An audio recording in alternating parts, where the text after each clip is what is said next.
सहनाववतु सहनौ भुनक्तु सह वीर्यं करवावहै तेजस्विनावधीतमस्तु मा विद्विषावहै। ओम शांति शांति शांति। वैदिक जीवन पद्धति की इस कक्षा में आप सबका हार्दिक स्वागत है, अभिनंदन है। और इस कक्षा का जो सानिध्य है, जो स्वाध्याय है, वह हमारे जीवन का परिष्कार धीरे धीरे कर रहा है। और जब जब हम इसका स्वाध्याय करते हैं तो हमारे रोम रोम में एक बहुत ही स्फूर्ति का, उत्साह का और ऋषियों के प्रति, उस परम पिता परमेश्वर के प्रति कृतज्ञता का भाव उमड़ता है, क्योंकि इतना उपकार के साथ इस उपदेश को ऋषियों ने हमारे लिए किया है, जिसको उन्होंने अपने जीवन में जिया है, उसी का उपदेश किया है। तो उस उपदेश को यदि हम अपने जीवन में पालन करते हैं तो निसंदेह हम ऋषित्व को प्राप्त होते हैं, हमारे अंदर ऋषित्व घटने लगता है। वह ऐसा दिन आता है जब हमको यह महसूस होने लगता है कि वास्तव में जीवन का जो सच्चा सुख है, जो जीवन का सच्चा आनंद है, वो किसमें है। और इस जो है धारणा के साथ हम कभी भी इस पथ से पतित नहीं होने पाते हैं। यह ब्रह्मचर्य का जो क्रम चल रहा था अष्टांग योग के अंतर्गत, आप में से जो है प्रश्न आए थे कि जो 8 प्रकार के हम अब्रह्मचर्य के कारण हैं, 8 प्रकार से जब हम अब अब्रह्मचर्य में चले जाते हैं, हमारा ब्रह्मचर्य खंडित हो जाता है। तो 8 कौन से प्रकार हैं? तो आपको हमने बताया था कि यह जो श्लोक है, इसको महर्षि दयानंद जी ने भी सत्यार्थ प्रकाश में लिखा है। श्लोक नहीं लिखा, उन्होंने केवल संकेत किया है 8 प्रकार के इन मैथुनों का। यह योग वार्तिकम में से हम यहाँ पर इसको पढ़ रहे हैं। एक बार उच्चारण करेंगे। स्मरणम कीर्तनम केलिहि प्रेक्षणम गुह्य भाषणम संकल्पोऽध्यवसायश्च क्रिया निर्वृत्तिरेव च एतन्मैथुनमष्टांगम् प्रवदन्ति मनीषिणः।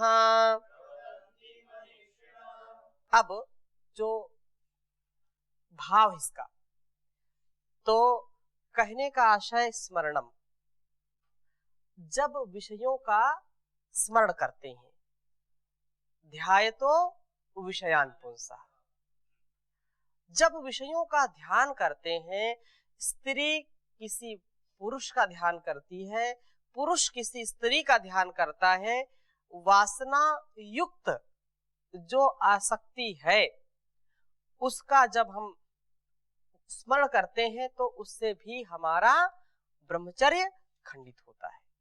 ऐसे भाव मन में आते हैं कि फिर व्यक्ति कामुक हो जाता है। और चर्चा, कीर्तनम, उसकी चर्चा करना, उसका जो है चर्चा में ही रस लेना, कुछ लोग इसी काम में लगे रहते हैं। कामुकता युक्त किसी भी परपुरुष या पर स्त्री के लिए चर्चा जब करते हैं लोग, तो वह भी ब्रह्मचर्य खंडित होने का एक कारण होता है। कोई युवक युवती की चर्चा अथवा युवती युवक की चर्चा करती है कामुकता से जो है वशीभूत होकर के, तो वह भी ब्रह्मचर्य को खंडित करने का कारण बनता है। और उनको देखना, दर्शन और स्पर्शन, उनको देखना छुप छुप करके, ऐसे अश्लील चित्रों को देखना, अश्लील दृश्यों को देखना अथवा ऐसे लोगों के निकट रहना जिनसे छुप छुप करके हम उनकी अश्लील हरकतों को देखते हैं, तो उससे भी हमारा ब्रह्मचर्य खंडित होता है। आजकल तो लोग मोबाइल और ऐसे उपकरणों का प्रयोग करते हैं जिससे यह बहुत ही तेजी से बीमारी फैल रही है। तो वो जो देखना है अश्लील दृश्यों को, ये भी ब्रह्मचर्य के जो है खंडित होने का एक बड़ा कारण है। संकल्प करना, उसके प्रति जो है संकल्प करना, निश्चय करना, क्रिया करना, ये जो बातें कि भाई ये चीज मन में आई और उसको पाने की इच्छा, पाने की, भाई ये मन है कहीं ना कहीं ये जाएगा, लेकिन हो सकता है एक तो जाना नहीं चाहिए, यदि चला गया फिर उसके प्रति संकल्प करना, उसकी प्राप्ति की इच्छा करना, निश्चय करना, ये 8 प्रकार के एतन प्रवदंती मनीषिणः, ये जो 8 अंग हैं ये विद्वानों ने बताए हैं, इनसे हमको बचना चाहिए। जी, जैसे योग दर्शन में बताया ब्रह्मचार्य प्रतिष्ठायाम वीर्य लाभ, तो उपनिषद में बताया है जैसे नियम अनुसार, शास्त्र के नियम अनुसार यदि ऋतुकाल में यदि जो पुरुष स्त्री को प्रसन्न करता है यानी कि सहवास करता है तो उसको भी ब्रह्मचारी की, उसको वह तो एक उत्तरदायित्व है, एक कर्तव्य है, लेकिन जो ब्रह्मचारी है उसके लिए हमने पीछे श्लोक पढ़ा था, मनसा वाचा कर्मणा, कर्मणा वाचा मनसा, इन चीजों पर ध्यान कभी नहीं देना चाहिए। जैसे ये 8 प्रकार के हम यहाँ पढ़ रहे हैं, समझ रहे हैं, तो एक ब्रह्मचारी के लिए उसका सोचना, उसका देखना, उसका सुनना या उसके विषय में ध्यान करना, ये ब्रह्मचर्य को खंडित करेगा। लेकिन जो गृहस्थ है, एक पतिव्रता है, एक पत्नी व्रता है, वह भी ब्रह्मचर्य युक्त जीवन जीता है। यदि वह संतानोत्पत्ति के लिए अब्रह्मचर्य का पालन करता है, अर्थात संतानोत्पत्ति के लिए यदि उसका ब्रह्मचर्य खंडित होता है, तो ब्रह्मचर्य उस संतानोत्पत्ति का जो कार्य है ये बहुत बड़ा पुण्य है। लेकिन यदि कोई वासना से आसक्त होकर के, केवल भोग विलास में आसक्ति रख करके यदि यह कार्य करता है, अर्थात ब्रह्मचर्य का नाश करता है, तो वह घोर अंधकार में जाता है। वह अपने शरीर को रोगी बनाता है, अपने मन को रोगी बनाता है। इसलिए यदि परिवार में भी पति पत्नी हैं और वह ब्रह्मचर्य युक्त जीवन जीते हैं, ऐसे बहुत ऐसे परिवार हैं कि उन पति पत्नी विवाह हो गया है लेकिन उनका जीवन बहुत ही सधा हुआ है, संतुलित है, संयमित है। ऐसे कई परिवार हैं जिनको हम जानते हैं, परिचित हैं, लेकिन उनका जीवन बहुत ही आध्यात्मिक, और वो संतानोत्पत्ति को भी एक बहुत बड़ा, जैसे ऋषियों ने कहा है, गर्भाधान संस्कार, तो गर्भाधान संस्कार है, वो संस्कार व्यभिचार नहीं होता है। लेकिन यदि कोई संस्कार ना करके अपनी हवस को बुझाना चाहता है तो वह व्यभिचार कहलाता है। उसमें जैसा आपने प्रश्न किया वो गृहस्थियों के लिए है, उसमें कोई दोष नहीं है। तो हम लोग ऐसे समझ सकते हैं खाली प्रिय का वचन नहीं, मनसा भाषा कर्म। बिल्कुल बिल्कुल, ये सत्य है। ब्रह्म में ब्रह्म पूर्वक आचरण करना, ब्रह्म में प्रतिष्ठित होना, ब्रह्म भाव में जीना, ये ब्रह्मचर्य है। वो भी है वहां जो कहा कि ब्रह्मचर्य प्रतिष्ठायाम वीर लाभा, तो वीर लाभ तात्पर्य क्या है कि हमारे अंदर तेज, ओज, शक्ति और पराक्रम बढ़ता है, उत्साह बढ़ता है। जितना जितना वीर की रक्षा करते रहेंगे उतना उतना हमारे अंदर उत्साह, शौर्य, धैर्य असीम होता जाएगा। जी स्वामी जी ओम जी। मेरा प्रश्न है कि ब्रह्म भाव क्या है? ब्रह्म भाव क्या है?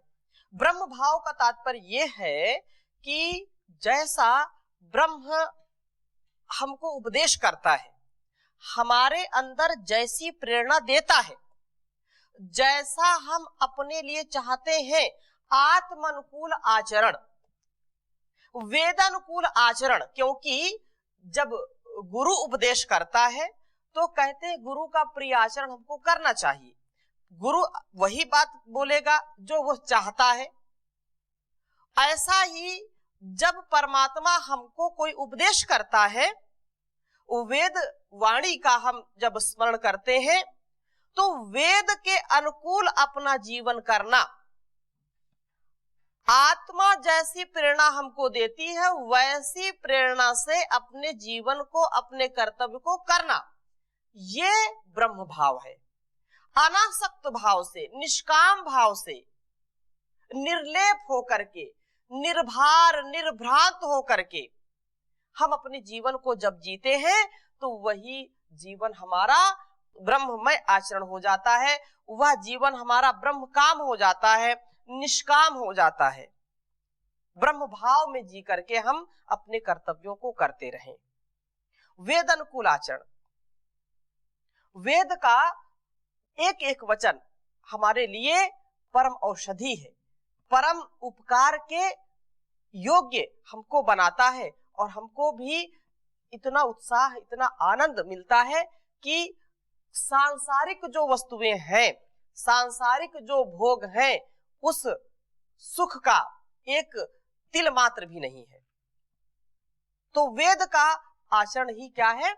वेदानुकूल आचरण, अर्थात ईश्वर की आज्ञा अनुकूल आचरण, ये ब्रह्म आचरण इसको कह सकते हैं, ब्रह्म भाव कह सकते हैं। यस्मिन् सर्वाणि भूतानि आत्मैव भूत विजानतः तत्र को मोहा कः शोका एकत्वम अनुपश्यता। यस्तु सर्वाणि भूतानि आत्मैव अनुपश्यति सर्वभूतेषु चात्मानं ततो न, ये ब्रह्म भाव है। ठीक है, तो हमने कहा वेद का आचरण। मैं गाऊं सदा वेदों की ऋचाएं, मैं गाऊं सदा वेदों की ऋचाएं, तन मन में वेदों का संचार कर दो, प्रभु मेरे जीवन का उद्धार कर दो।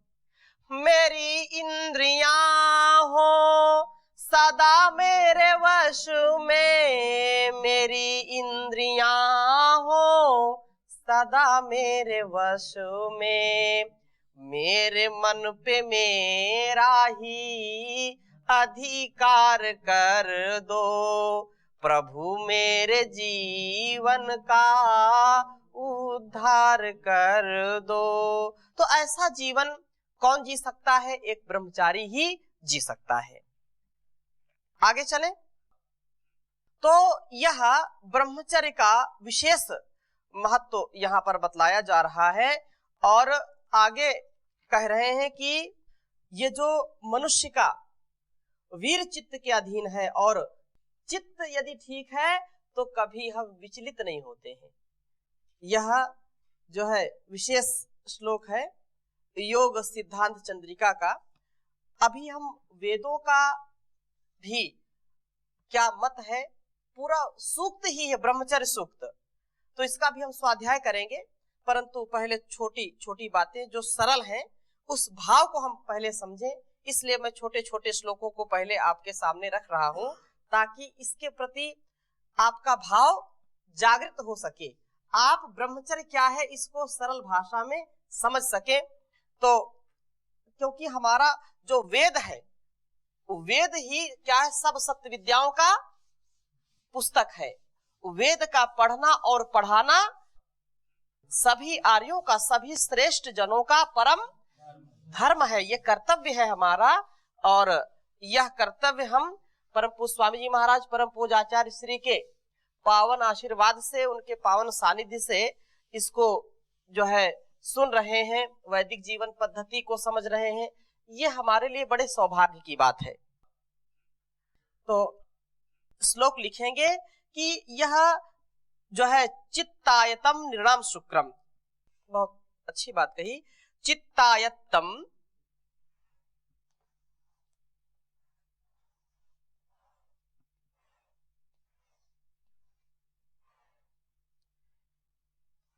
चित्तायत्तम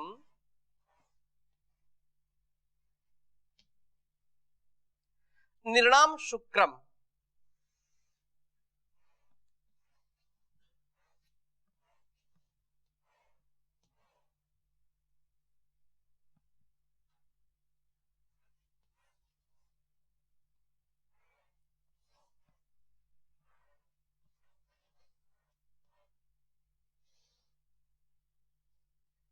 निर्णाम शुक्रम शुक्रायत्तम च जीवनम,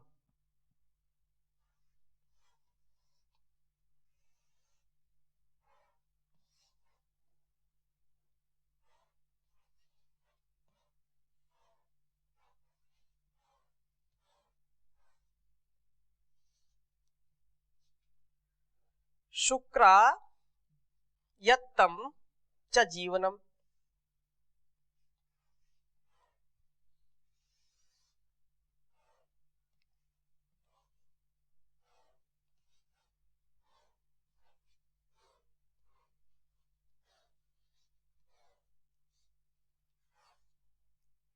तस्मात् चित्तम च शुक्रम च, बहुत उत्तम बात कही,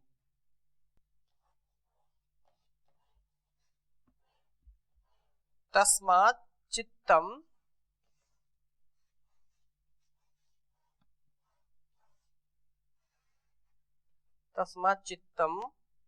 च शुक्रम च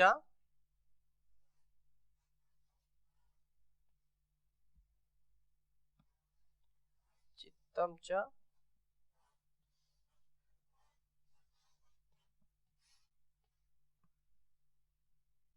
शुक्रम च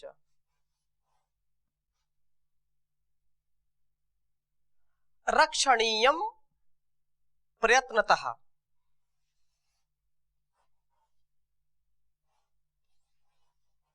रक्षणीयम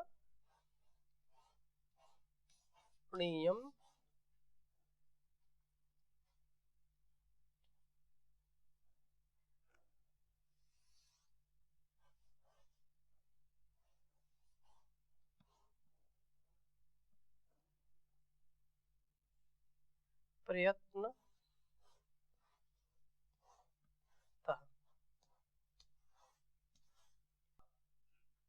श्लोक का उच्चारण करेंगे, चित्तायत्तम निर्णाम शुक्रम शुक्रायत्तम च जीवनम तस्मात् चित्तम च शुक्रम च रक्षणीयम प्रयत्नतः चित्तायत्तम निर्णाम शुक्रम शुक्रयत्तम च जीवनम तस्मात् चित्तम च शुक्रम च रक्षणीयम प्रयत्नतः। बहुत ही अनुकरणीय बात है। यह भाव है इस श्लोक का कि जो मनुष्य का वीर्य है, जो मनुष्य का मूल है जीवन का, वह चित्त के अधीन है। जैसा चित्त कार्य करेगा वैसे ही वीर्य का धारण हो पाएगा। यदि हमारा चित्त नियंत्रित नहीं है तो कभी भी हम ब्रह्मचर्य का पालन नहीं कर सकते। और जीवन वीर्य के अधीन है। चित्तायत्तम निर्णाम शुक्रम, ध्यान दीजिए, वीर जो है वो चित्त के अधीन है और जीवन वीर के अधीन है। इसलिए तस्मात् शुक्रम यत्तम च जीवनम, जीवन को यदि चाहते हैं तो हमको वीर की रक्षा करनी चाहिए। यदि जीवन को नहीं चाहते हैं तो जैसा जिए जिए। बहुत पहले जो है कोई पाश्चात्य विद्वान था, उसकी जो है मैंने पुस्तक पढ़ी थी कि किसी गृहस्थी ने उससे पूछा कि मनुष्य को जीवन में जो है कब कब स्त्री से समागम करना चाहिए। तो उसने उत्तर दिया कि जो प्राकृतिक है और संतानोत्पत्ति का जो विधान है केवल तभी करना चाहिए। बोले यदि उसमें मन ना माने तो? बोले फिर कभी आप ऐसा समझें तो कभी वर्ष में या 2-3 वर्ष में कर ले। बोले फिर भी मन ना माने तो? बोले फिर 1 माह में कर ले। अगर 1 माह में मन ना माने तो?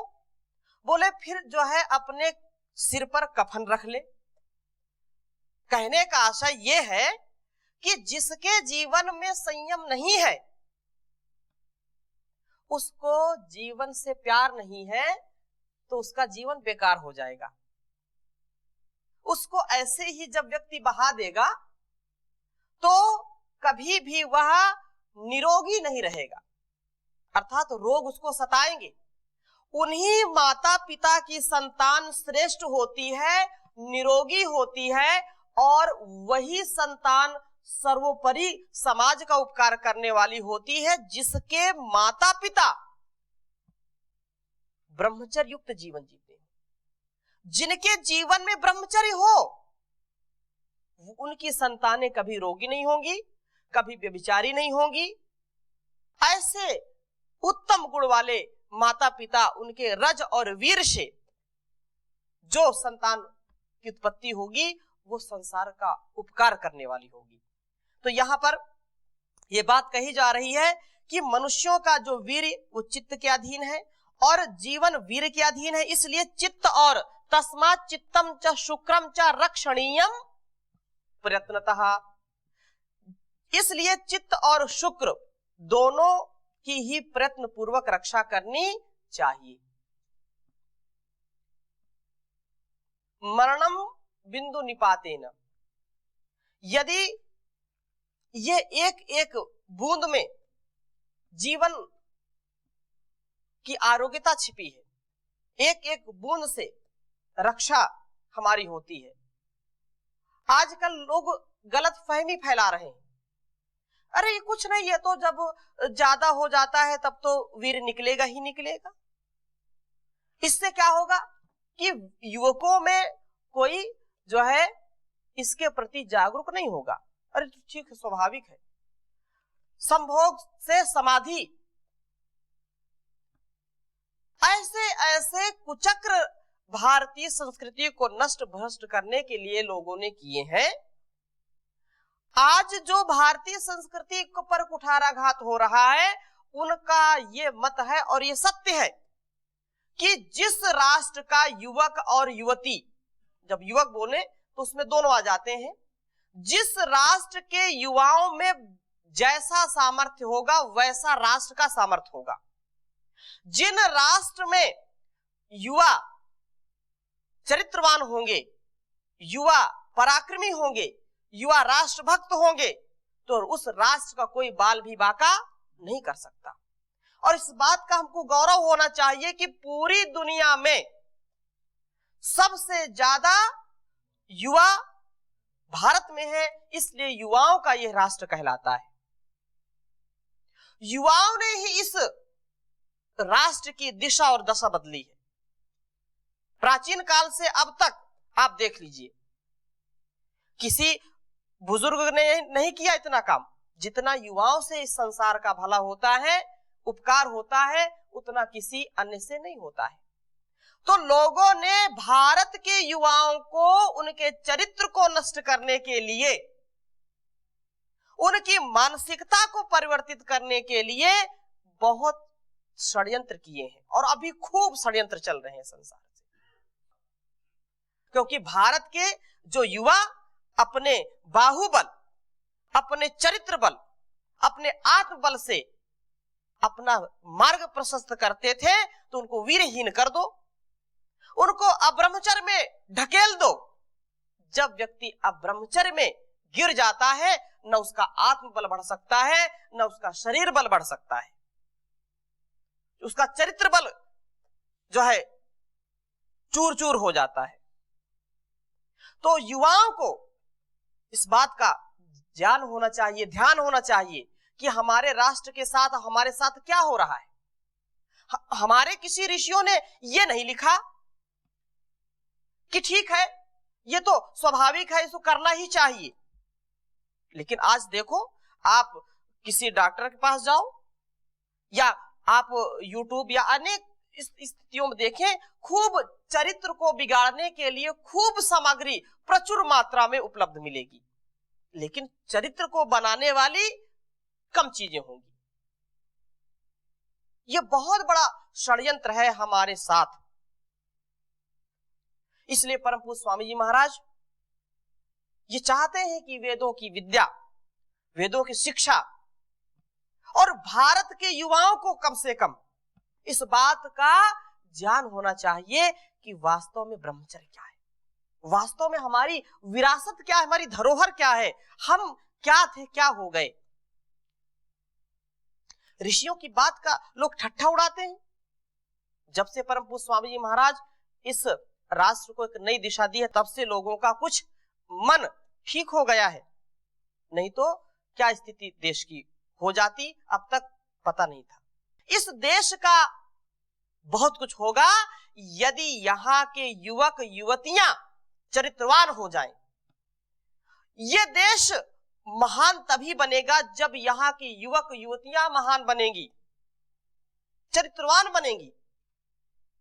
उनके माता पिता का ये परम कर्तव्य है कि अपने माता पिता से वह सीखें, माता पिता उनकी ऐसी परवरिश करें, ऐसा लालन पालन करें कि कभी भी वे अब ब्रह्मचर्य का सपने में भी विचार ना करें, सपने में भी कभी वह ब्रह्मचर्य को खंडित ना करें। ये विचार कहां से आएगा? ज्ञान से आएगा, संस्कार से आएगा, चित्त से आएगा। चित्त की शुद्धि परम आवश्यक है। जितना जितना चित्त शुद्ध होता जाएगा, उतना उतना ब्रह्मचर्य पालन करने में हमारा सामर्थ्य बढ़ता जाएगा।